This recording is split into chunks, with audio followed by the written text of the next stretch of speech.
owner for Legal Hold. And besides that, I'm the go-to-market lead for the Dutch FOIA. And yeah, I am also one of the sales engineer for the EMEA team. So I maintain the demo server and the demos.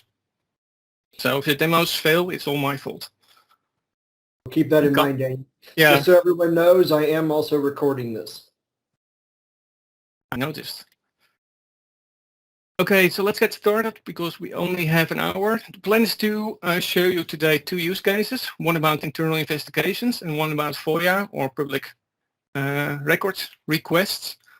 So I want to tell you a little bit about what the use cases actually are, tell a little bit about the stories from the clients that we have or potential clients, and then end with a small demonstration on how we can leverage our Insights module. So the focus of today is Insights, which is an additional module for the ZyLab software. So I will not go through all the whole ZyLab software, don't worry, but just the focus will be on Insights. And Insights is our technology to extract entities and valuable information from documents. So it's all AI and all kinds of other technologies that we use to extract relevant data from the documents. So like this is a simple example. We have a little bit of text and then we extract the person, date, title, job changes, and other relevant data from the documents. That's a little bit of the technical side. I don't know if you have many technical people on board or if they're only in sales or but Insights is an extension to our ZyLab One legal review solution. It's all in SaaS. We only supply it in SaaS. It's not available on premises. And what we do there, that we actually kind of build a bridge between the documents in legal review and all kinds of extraction technologies. At this moment, we have, for example, named entity recognition in place. That means that we can recognize, for example, entities like person, company names, locations, addresses, those types of entities. And I will show you later on the list. We can also do search-based extractions. So any search that you can do, the hits that you get from your search, we will extract those as entities as well. And of course, we can also do regular expression extraction. So any type of regular expression that you can write, the matches for that expression, we will add those as entities as well, or extract those as entities. And basically, regular expressions, you can make them kind of advanced. So it's really a good method to, let's say, do basic extractions, for example, for dates and phone numbers, social security numbers, and so on. Besides that, we have in our data science lab working on some other extractors like toxic language, which I think will be very important for internal investigations, sentiment, image classification, and detection of handwriting and signatures, which can be important for contracts. And we currently have also audio transcription, speech-to-text technology, and translation, which is now somewhere else in our solution. But we really want to move that to Insights because then it will become more self-service for our clients. But that's basically what we can do with Insights. Now let's move on to the first use case, internal investigations. Probably you've come across this as well, so I bet you are familiar with some of these terms here. So what we see in this market is larger organizations, they get a lot of pressure. There's more data, a lot of compliance regulations are in place. We need to do audits and look at the banks. They have to, at least the banks here in the Netherlands, they have to go through different programs to really understand who their client is. So they have to investigate actually clients if they onboard them as a client. We also see that internal investigations, a lot of that has to do with employees and discussions between employees and employers. So that happens a lot, and as a result of that, we have lots of internal investigations. And we have the regulatory requests, maybe from government or regulators, internal and fraud investigations. We see that a lot. and of course the HR disputes. So those are, let's say, the main types of internal investigations that we come across. Just to kind of set the stage here, what type of investigations are we talking about? Because we always have these terminologies like, okay, we have a fraud case, but what actually is it? This is a sheet that I found on the internet about the Boeing 373 MAX. You might have seen this in the news, I think 2-3 years ago. I think already 2 years ago. And this is where you can see that in the internal communication within a company, you already see signs that there's something wrong with this plane. So you see lines like this airplane is designed by clowns, which was said by a company pilot in an email message. And here you have a thread of some chats with words which basically normal employees would not use or talk about their products. I hope nobody's talking about our products like this. But it's for these type of cases, you would like to, you could have prevented, let's say, a situation like this if you were, let's say, more proactive and find these types of information before you actually have the problems. Now, this is one from Goldman Sachs. You might have read this. Goldman Sachs, they monitor employee email for all kinds of words, especially the traders with their clients. And let me quickly switch here to system here. There's a whole web page on this. And this is the whole article. And actually, CNBC, they actually found here all the phrases and the words that they are looking for. So this is basically free knowledge for investigators. So the Goldman auditors, they were looking for words like a sure bet, a sure thing, just your account against my expressed wishes. Those kinds of words they were actually looking for in the email of the traders to see if there was any communication that was not, let's say, correct with the clients.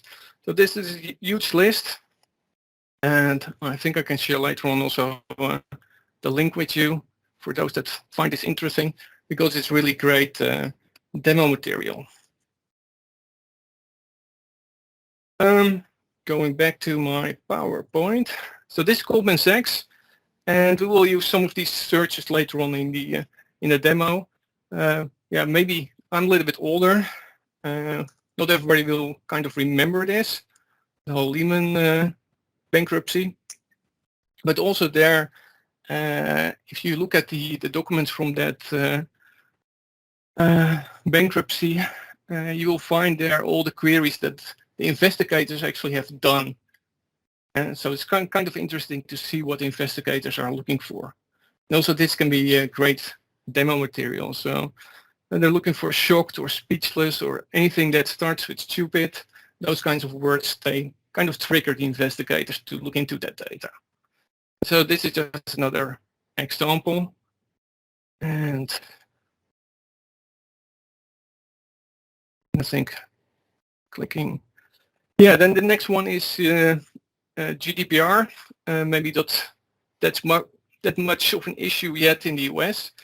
But recently Amazon got fined for $888 million over data violations because they were breaking some privacy rules. And I think as an organization, you really have to be prepared to make sure that, yeah, you, let's say, obey the European privacy laws. And I think also in California, soon there will be a regulation there also for privacy. So you have to make sure that your data is up to speed with that and make sure that the data is not leaked or not any violations. Now, who typically is using our solution? If you look at the corporations in the US, we have Regeneron, First American Bank, that's using our technology for internal investigations. I actually had a call a couple of weeks ago with First American Bank. where they explained how they were using insights. And mainly we're using it to find sentiments. And what they do is that if there's a dispute with an employee and the employee is leaving, they take the email of that employee and they search for that to find any irregularities.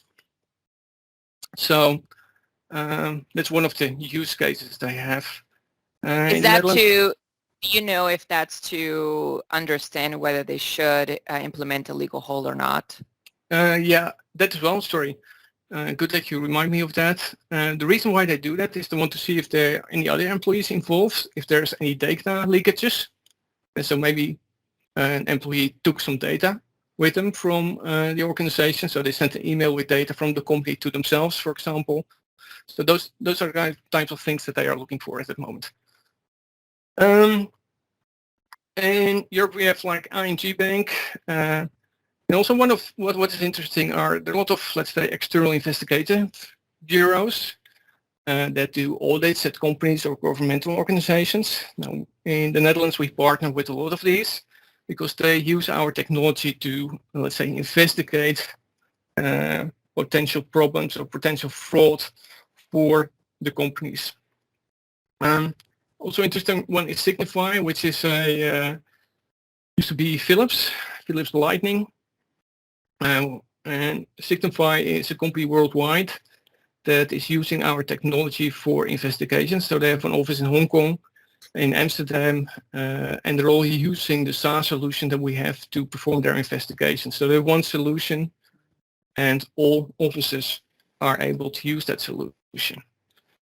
And if you look at the users, we see at the larger corporates that they do have an e-discovery team, especially in the US. It's getting more familiar as well here in Europe. Security and compliance teams, some companies have internal investigation teams or the internal audit and security team. So those are typical departments that use the technology for that. So in order to support them, we thought about, okay, how do you perform an investigation? Now, this is probably all familiar to most of you. It might be good to understand, okay, what is the irregularity? You have to appoint an investigator, you define your research questions, and so on, identify the data locations. So here's where technology can start helping you, of course. So these are kind of the steps, and this kind of matches also with the EDRM. That's also something that we try to let our clients use. Most of them already are familiar with that. Then we have the golden W's. So in order to find the relevant data, we need to ask the right questions. So what happened, who's involved, when did it happen, where, with what means or methods, and why did it happen? And this is sort of the typical questions that an investigator will ask. Now, and we try to help them answer these questions. So how do we do that? So first of all, small warning. I'll use the Enron dataset. And the Enron dataset in this demo contains explicit content. So if you can go away for 5 minutes, you'll see it, but I'll try to be gentle with this. So let's go to the demonstration. So this is ZyLab 1, and this is the meta overview. And in here I have the data for the Enron data plus some more of our own data. So one thing that we can do is that we can start browsing the data. And what we can do, we have about a million documents in here. I can enter some keywords and perform some searches. Now what I did for the demo is that I took actually here the Goldman Sachs queries and I converted these into, let's say, ZyLab language queries, ZyLab search queries. So I can fire them one by one, see what the results are. But let's say I copy part of this. Then what I can do, I can go to our solution, go back to the start page and perform a batch search. Just paste these queries in and execute here a search. And what will happen now, it will start executing all these searches. And you see the results here. So we have here sure and then bad or thing. And you just click here on the results and you can see here the hits. So let me check out here. Here we go. So you see indeed here, let me zoom in a little bit. Sure thing. So based on that search, we actually found this document. And of course, it might not be always immediately a relevant document, but yeah, it's a way to, let's say, investigate the documents quickly just by performing a batch search. So this is basically the old way that we did it. So what I want to do now, I want to go into Insights. And Insights is our technology where you can extract information. So what I've got here is a library, and the library has all kinds of various extraction rules in it. And just to show you, I can make here an extraction rule, for example. Let's call that IPRO. And then I can define what type of extraction I want to do. Do I want a query-based extraction, regular expression, or a named entity recognition? For example, I can choose this one, and then I can select, okay, what type of entities do I want to extract? Continent, country. So we have all kinds of entities that we can extract. Once I've created this rule, then I can execute the rule on some of these documents. So I will say here, the scope, I want to run a certain rule like IPRO on a certain set of documents. I can do them on all, or I can just implement a certain scope. I'll show that later in the next demo. But the result of that is that we get a very long list of entities, like for example the continents. And these are all the continents that are extracted from all the documents from the Enron dataset. And if you want, you can also select here on the hits, for example. And you can do the country one. But what I also did, I also extracted all the items from the Goldman Sachs list. So I have here an overview of all the extractions from Goldman Sachs. So extremely disappointed, extremely unhappy. Those are kind of things that we extracted just by using the queries from Goldman Sachs. So it can be very interesting. So you see we have a really large list here. One of the things which is always of interest is the money one. Let me check out here the money one, where you have the list of amounts that you get here. And people are always interested, or investigators are always interested in the money amounts. And just from my actual case, we had an investigation where people were investigating a suspicious sum of money. It was 2 million. By using this list and searching for the frequencies, they actually found out that the amount that they were looking for was not 2 million, but 2 million and €1. And so they were trying to hide the amount of 2 million by just adding €1. So just getting the entities and seeing what's in there can already give the investigators some interesting insights. Now the way how you can leverage this is, for example, if you go to browse, you see here the list of documents that we have in place, but I can also switch within ZyLab to the facets. The facets are basically the overview of the metadata of the documents, but organized in a particular way with pie charts. And what we can do here, for example, is that we can zoom in, for example, let's zoom in on Vincent Kaminsky. So we just select him as a custodian. You can see that on top. And then what I can do, I can actually filter here, for example, for the money amounts. So I can see what amounts are mentioned in the documents that are coming from him. So it can be interesting. I can also select here, for example, to see the country, for example, and see what countries are mentioned there.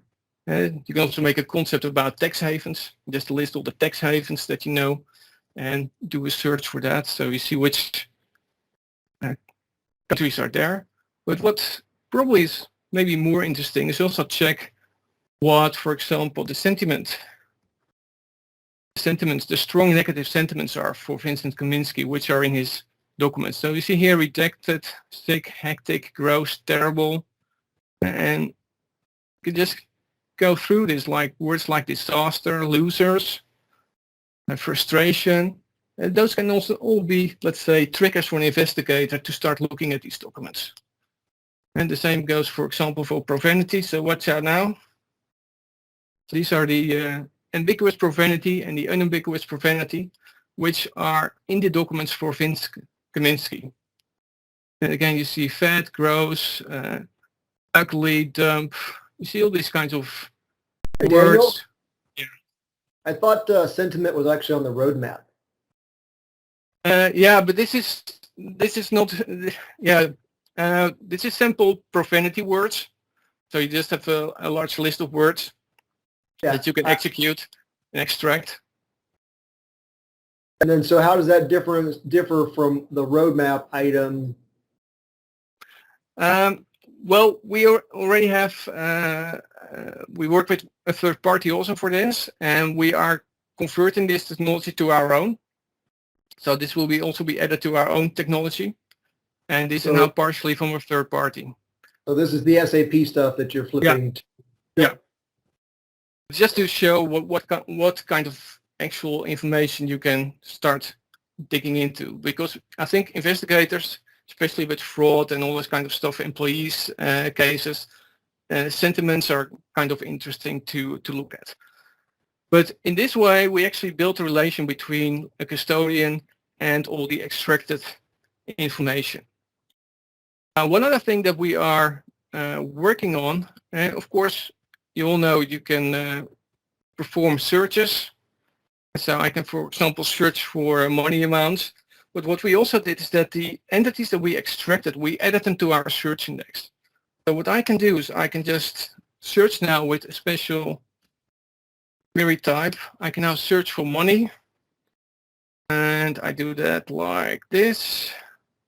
So you see here that I use a special query syntax for that. And click on search.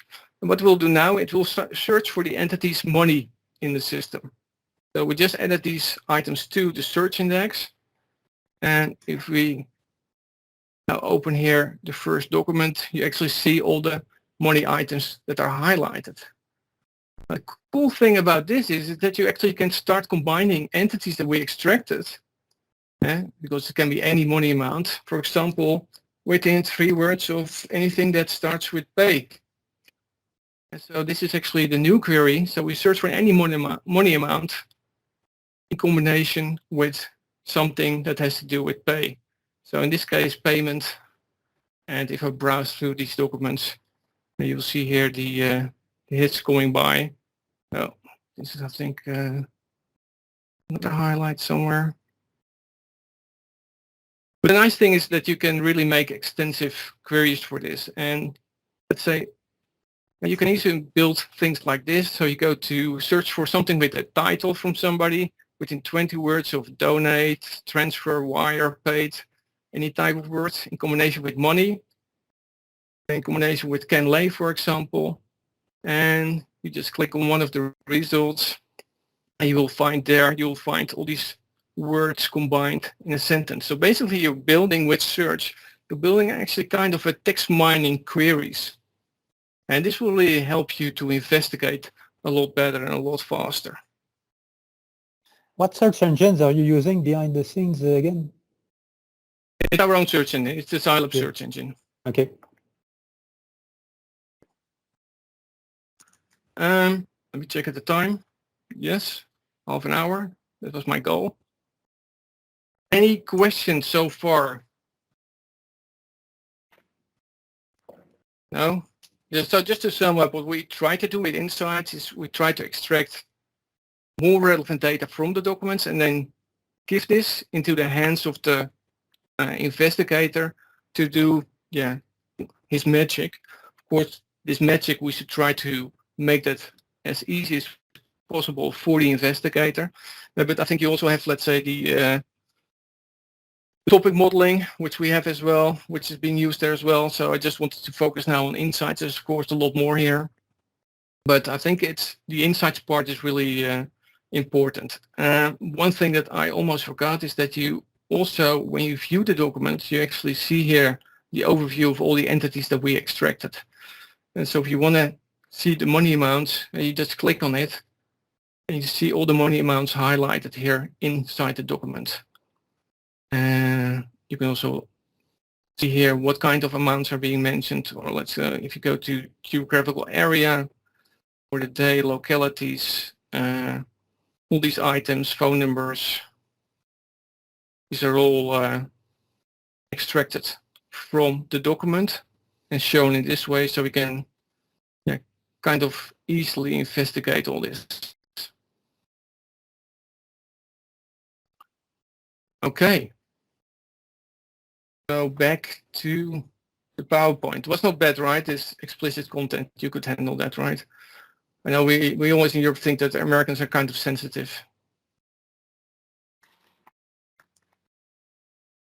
Okay, let's talk now about FOIA, which is the other use case where we leverage insights a lot.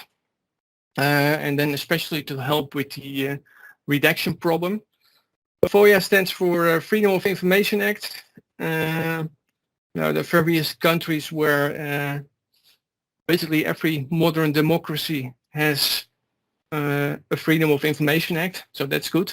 So we have the law on our side here. So it's a requirement for governmental organizations to release documents when the public is asking for that. And so that's good. It's a law. And I'm go-to-market lead for the Dutch FOIA. I will focus a little bit on the Dutch FOIA. I know most about that. It's called the WOP, which is probably a nice word. But we also have clients working on clients in Ireland, for example, where they just call it Freedom of Information Requests.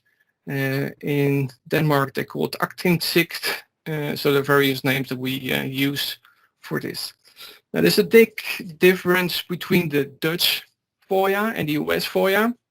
In the Netherlands, we focus really a lot on redaction. That's the main problem that they have.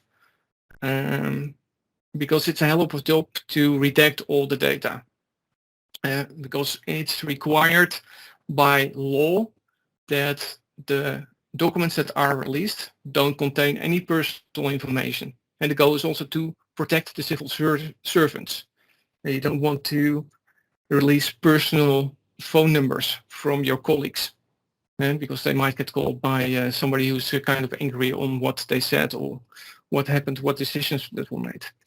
Now we look into the US, the focus is there more on the deadlines. If you submit a FOIA request, everybody can ask data from their government. They have to give you the data within a certain time period. I don't know exactly what the period is in the US. In the Netherlands, it's 4 weeks now. The new law in the Netherlands will say it will be 2 weeks. So there's a driver there to do this all more efficient. But I think also in the US, it's kind of 2 weeks or something like that. No, nobody knows. So it's really important that 30 days. 30 days. Okay, thanks. But it's very important that they deliver the documents on time. Otherwise, I think, I'm not quite sure in the US, but you can get fined for that. Or it's even a legal requirement. Now, They already have. They already have. Yeah, multiple agencies have opened, suits because they're not responding. So it's interesting, but I mean, at the end of the day, they're the government, right? So are those fines really going to be realistic? I think it's really more to get them to actually respond, but people are not really seeing that. Although we have a great democracy and and the intent is there, the technology that they have is really old. Yeah. No, that's for sure. Yeah, I see it with a lot of journalists. They always complain about that they don't get their documents in time from the government. You see that all the time. Now, in the US, in order to support these deadlines, The US is more focused on, let's say, the complete workflow within FOIA. So receiving the FOIA request, answering the FOIA request, giving the first answer, telling them, okay, we're working on it, asking for additional information. So there's a whole workflow process in place with a lot of organizations, and that's what they mainly focus on. And releasing the documents with the redactions is only kind of a smaller part in that whole process. Now, we as ZyLab, we don't have that many workflow functionality in our solution. So for that, we work together with QA and our media. And I think, I don't know if anybody watched it, but we had this week, we had a session with our media together on our client, the University of Washington, where we did create a combined solution to support their whole FOIA process. I want to tell you a little bit about our client, one of our clients, which is the Dutch Ministry of Health, Welfare and Sport. This is Mr. Hugo de Jonge, our minister. And the information I share is all public, so I'm not sharing any secret information. I will not tell you any details. You can find in the link on this website, you can find this information.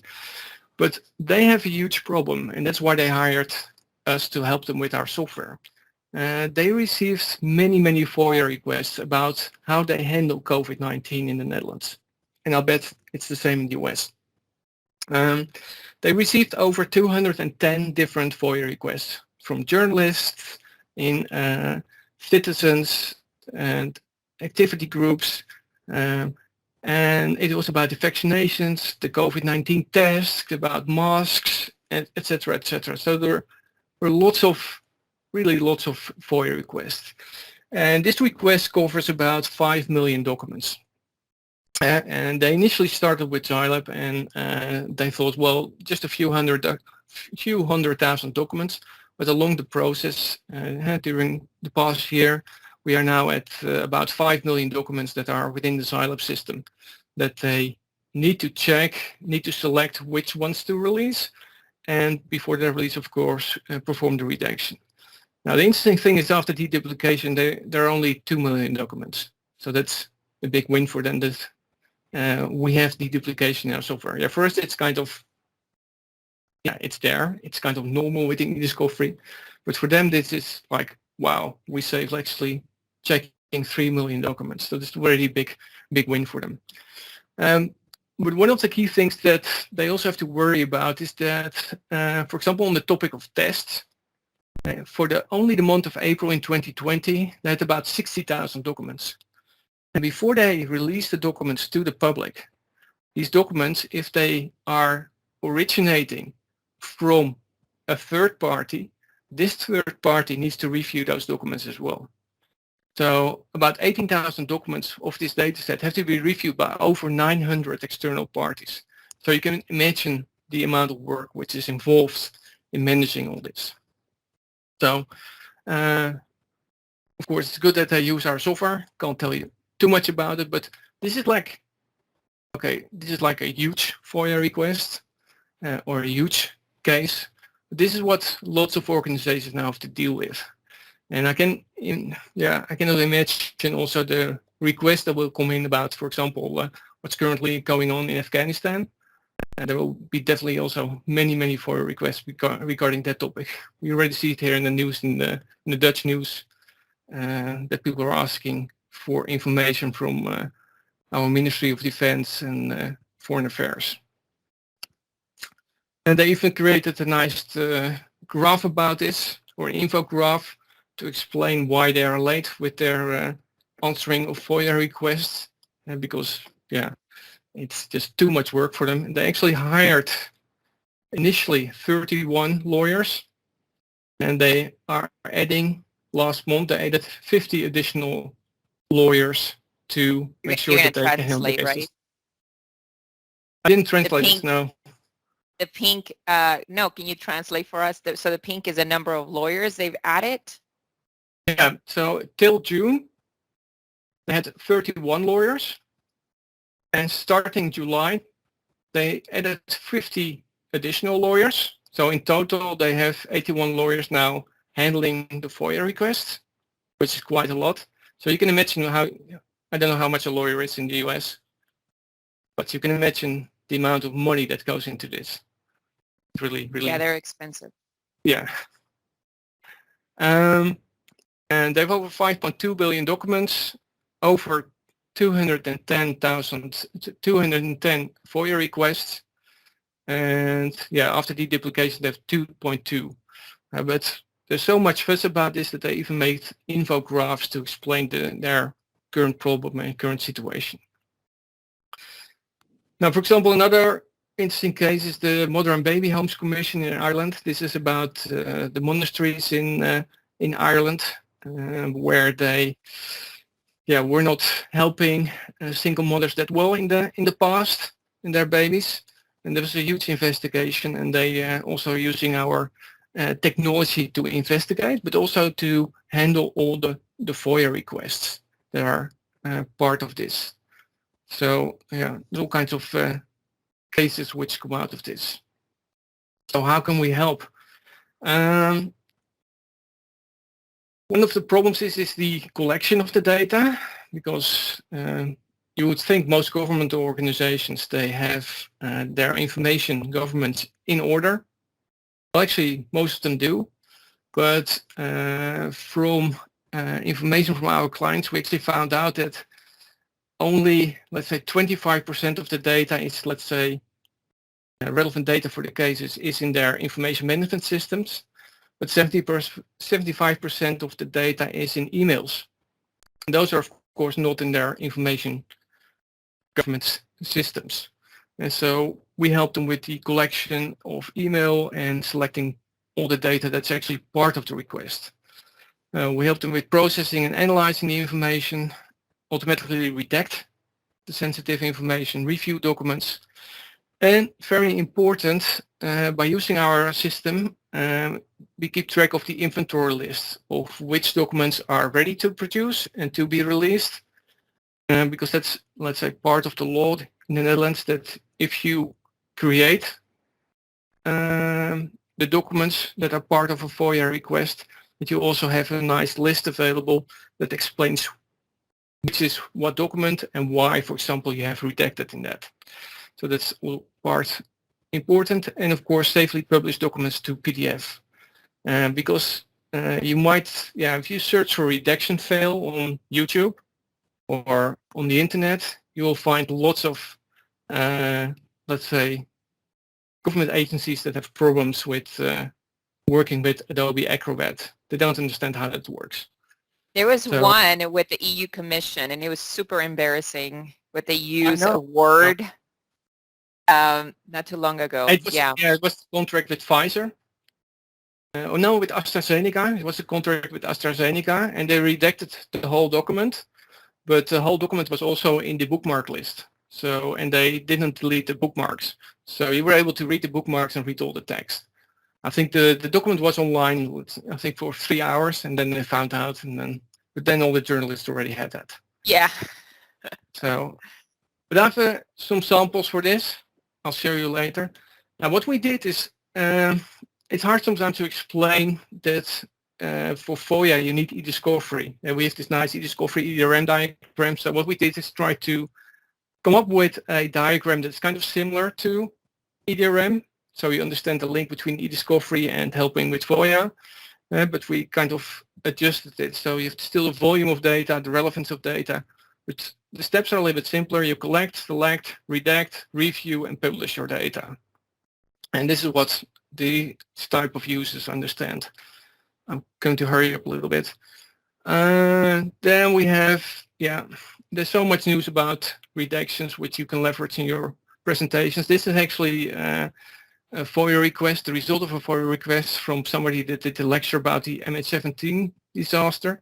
And what he did when he received it, he actually took everything apart and then make the picture, and it was published in the newspaper. So this is what governments try to do, redact as much as they can. So this is why redaction is such a huge problem.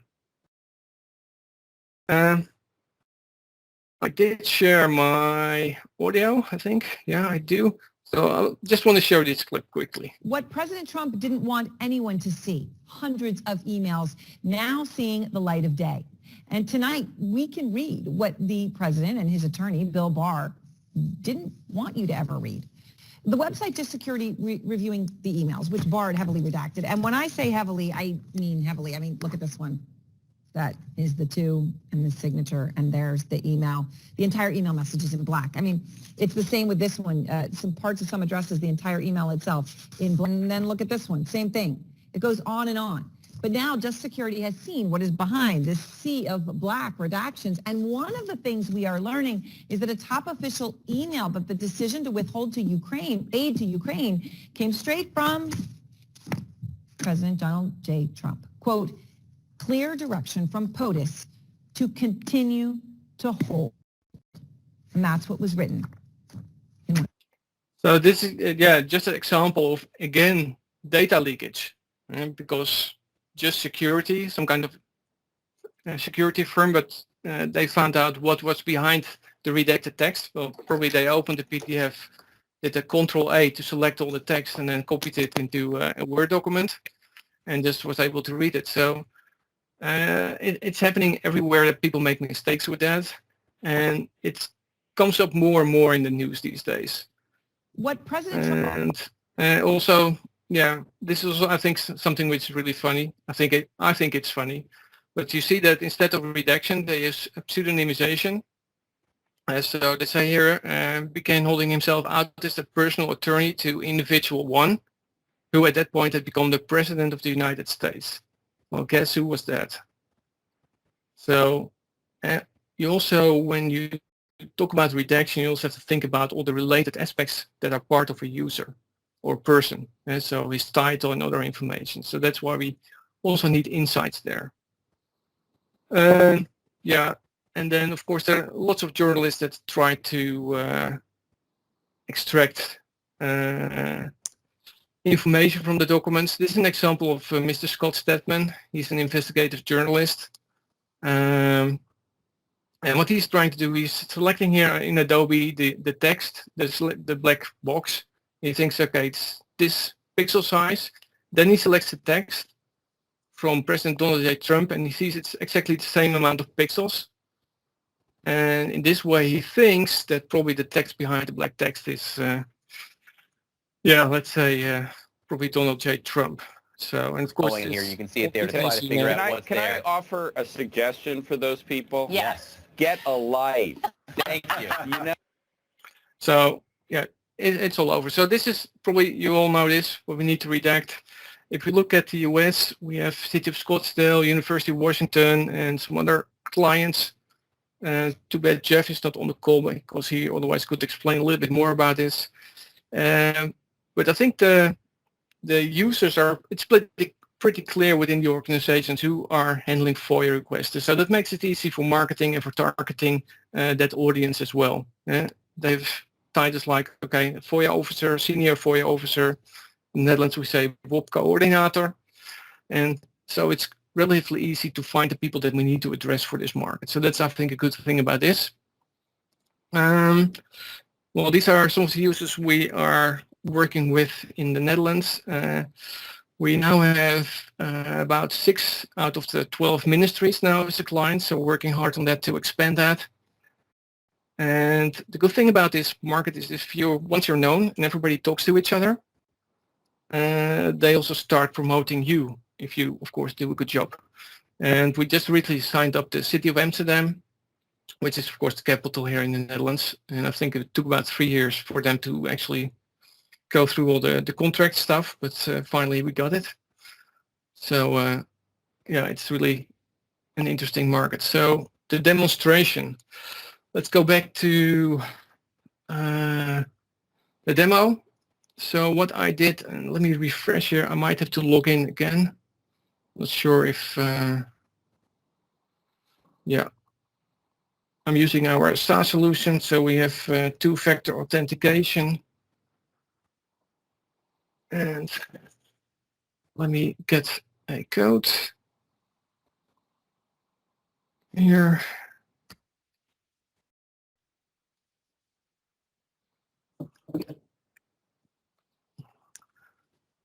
So just to show you how we leverage insights for the FOIA.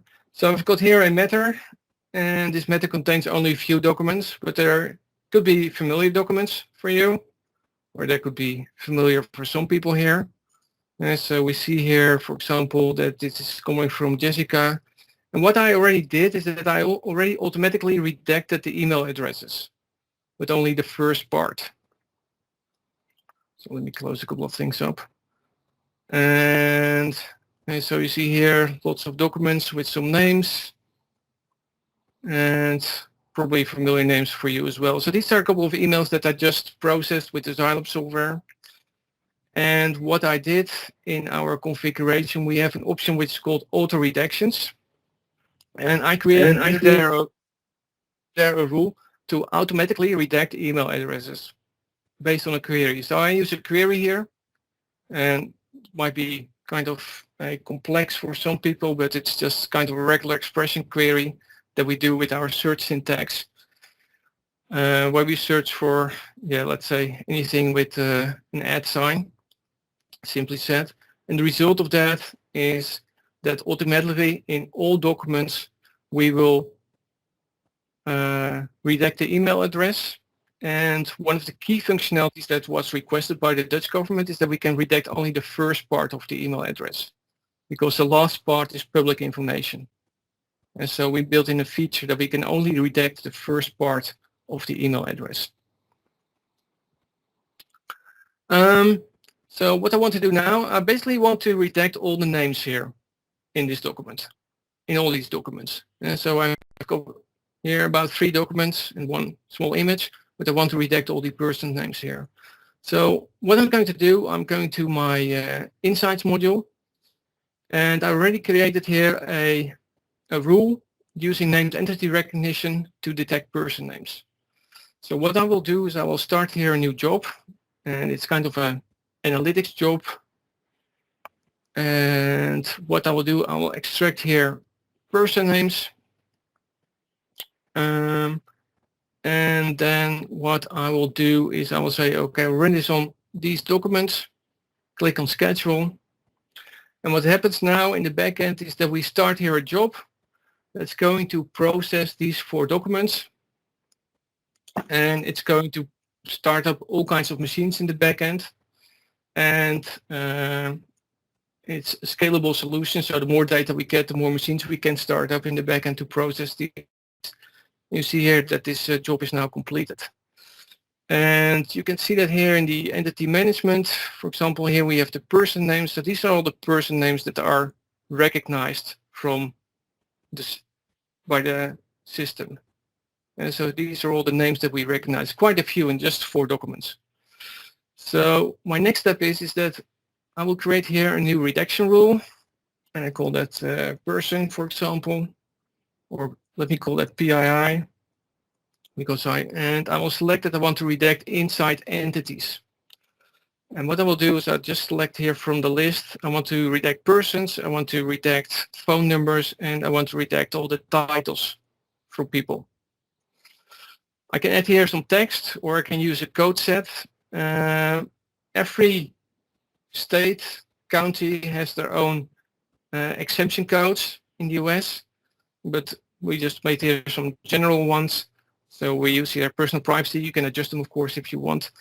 So what I will do now, I will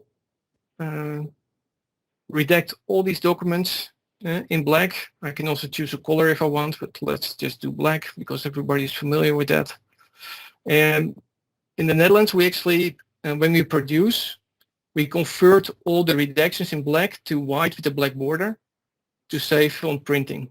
And so you don't use that much toner because otherwise you get all these black pages. So I click here on apply, and what happens now, we execute a rule, this auto redaction rule, that we will redact all the names. But let me go back here to my my documents and open up here these documents. And what you will see now is that in this document, all the names are now redacted. And so we have here my name, Frederick's name, coming from Jessica. Those names are all redacted, including, for example, here, and also the titles and the phone numbers.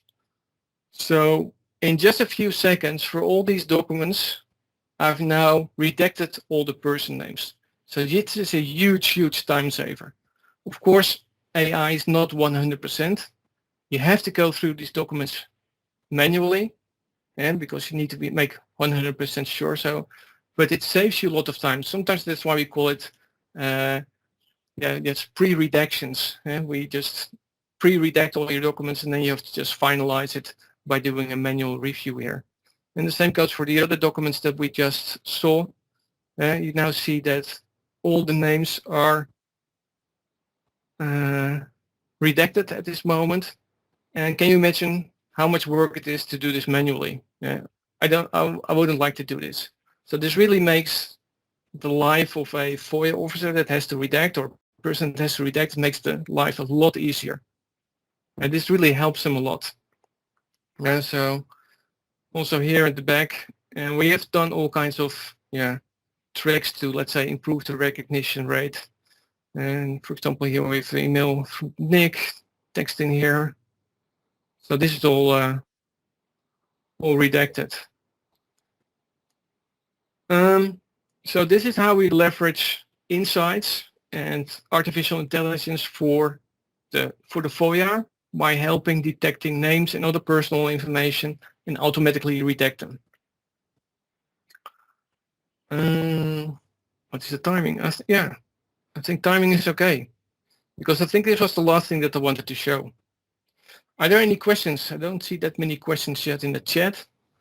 Hey, Daniel, you mentioned after auto redaction is done, they should manually review it. Is there any sort of built-in auto redaction QC, or is there a way to identify auto redacted documents from the manually redacted documents? No, we don't have a distinction between that. Basically, if we do auto redactions, basically all documents will receive one or two auto redactions, especially if you auto redact email addresses. Basically, any document has an email address in it. So it's quite hard. That's a joint cert, though, of everything that's redacted plus whatever's classified. Yeah. Yeah. But we don't differentiate. It's a good question that you ask, because we've seen that we're getting that question more and more. So how can I distinct between, let's say, auto-redacted? I think we have to build something. We do have the information, because you will see here that we have here a list of all the redactions. So we know that this is an auto-redaction engine that actually set this one. And for example, if I change this one, make it a little bit bigger, or change the text here, for example, done. Then I think you will see somewhere here. Here's the one. Or was it? The one that I actually changed here. So we do keep track of that. We should be able to do that, but currently we can't. And I'm guessing it uses the text to figure out the words. Like with poor OCR, how does it deal with poor OCR?